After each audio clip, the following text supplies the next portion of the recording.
The nation's farm economy is headed for crisis or on the brink of one. I'm Clinton Griffiths.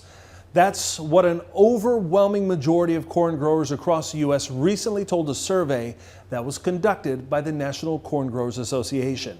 Surveyors asking over 1,000 farmers, do you think the U.S. is on the brink of a farm crisis? And you can see the results on your screen, with 46% saying yes, 33% saying it may be in crisis.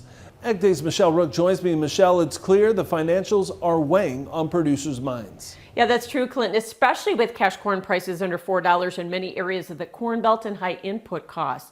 And if you look deeper at NCGA's data, it's even more alarming, as more than 3/4 of U.S. corn growers are concerned about financial collapse.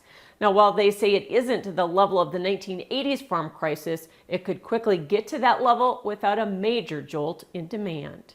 A survey of over 1,000 corn growers nationwide shows the economic problems they're facing are serious. Nearly 80% indicate they believe the farm economy is or may be in crisis.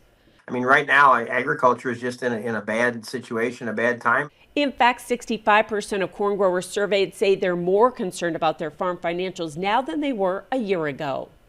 Is the loss per acre for an acre of corn is in that 180 to 190 range.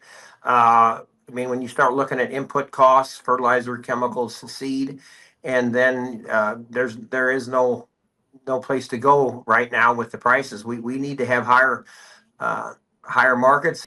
As a result, farmers say they may hold off on equipment purchases in 2026, reduce fertilizer applications, or look for options to increase off-farm income. The findings come as USDA Secretary Rollins says she's working with Congress to provide aid for farmers. But Hartman says they'd rather get their income from the market. We're in a situation where we're saying, there's going to be some need there. But at the same time, that doesn't fix the problem long term. That's why we're all about creating markets. That's why they're pushing for expanded trade and passage of legislation to allow year-round E15 and increase ethanol use. Every 1% could end up being close to half a billion bushels.